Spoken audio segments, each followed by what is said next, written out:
Nagtago si Jen sa ilalim ng kama. Pinipigilan niya ang kanyang paghinga hanggang sa may narinig siyang boses. Tumakbo ka na. Hindi niya alam kung kanino galing pero sinunod niya. Tumakbo siya sa labas ng kwarto. Nadapa siya at nasaktan. Ngunit muling bumangon at tuloy-tuloy na tumakbo palabas ng pintuan.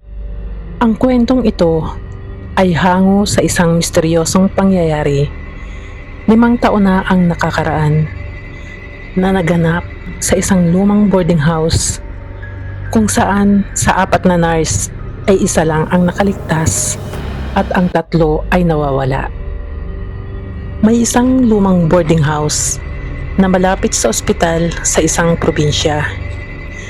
Kasalukuyang naghahanap noon ng malilipatan ang 4 na magkakaibigang sina Jen, Lisa, Carla at Mean. At natsyempohan nilang may nakasabit na porent. Agad nila itong pinuntahan. Nang makapagbayad sila kinabukasan, ay lumipat agad sila dahil wala naman silang gaanong mga gamit. Tahimik ang lugar, medyo liblib. Pero mura ang renta kaya hindi na sila nagdalawang isip. Sa unang gabi ay parang napansin agad ni Jen na may kakaiba. Parang may nakatingin. Bulong niya sa sarili. Ngunit binaliwala lang nila ito. Pagod sila sa duty at gusto lang nilang magpahinga. Hindi nila alam ay may nagmamasid na pala sa kanila. Ilang araw ang lumipas ay may napansin si Carla. Isang lalaki, laging nakatayo sa labas ng boarding house. Tuwing gabi, hindi ito nagsasalita. Hindi kumikilos at nakatingin lang. Siguro kapitbahay lang. Ang sabi ni Mean. Pero si Lisa, kinakabahan na. Isang gabi, nawala ang ilaw sa buong bahay. At dito na nagsimula ang bangungot. Habang madilim, may narinig na yabag si Jen sa labas ng kwarto. Dahan-dahan, papalapit.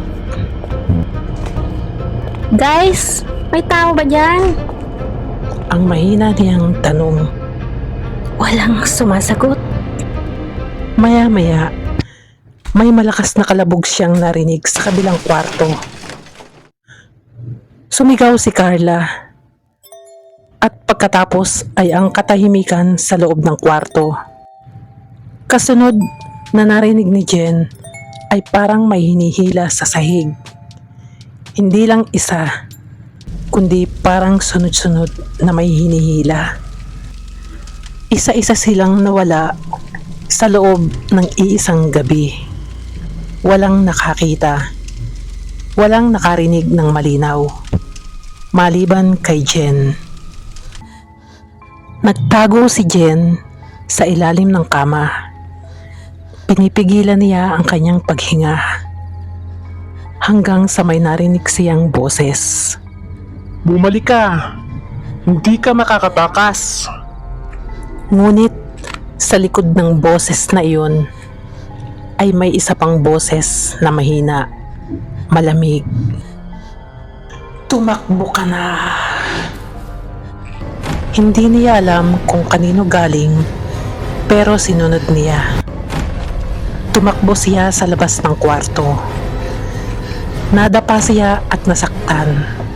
Ngunit muling bumangon at tuloy-tuloy na tumakbo palabas ng pintuan kahit naririnig niya ang boses ng lalaki na sumisigaw. Hindi ka makakatakas! Bumalik ka! At doon, siya ay nakaligtas. Kinabukasan natagpuan ang boarding house. Tahimik, walang tao.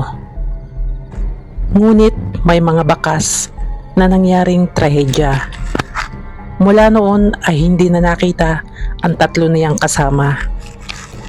Si Jen lang ang nakaligtas. Ayon sa kanyang kwento, may isang espiritu na tumulong sa kanya. Isa itong dating nakatira sa boarding house na sinasabing naging biktima rin ng lalaki. 3 taon na ang nakalipas, ngunit ang lalaking iyon ay hindi na makita. Lumipas ang mga taon, isinara na ng tuluyan ang boarding house. Ngunit may nagsasabing ay may nakikitang 4 na anino sa loob ng bahay. Ang kwentong ito ay nagsisilbing paalala na hindi lahat ng nakikita ay buhay at hindi lahat ng patay ay tahimik. Kung nagustuhan mo ang kwentong ito, ay huwag kalimutang mag-like at mag-subscribe. Maraming salamat po.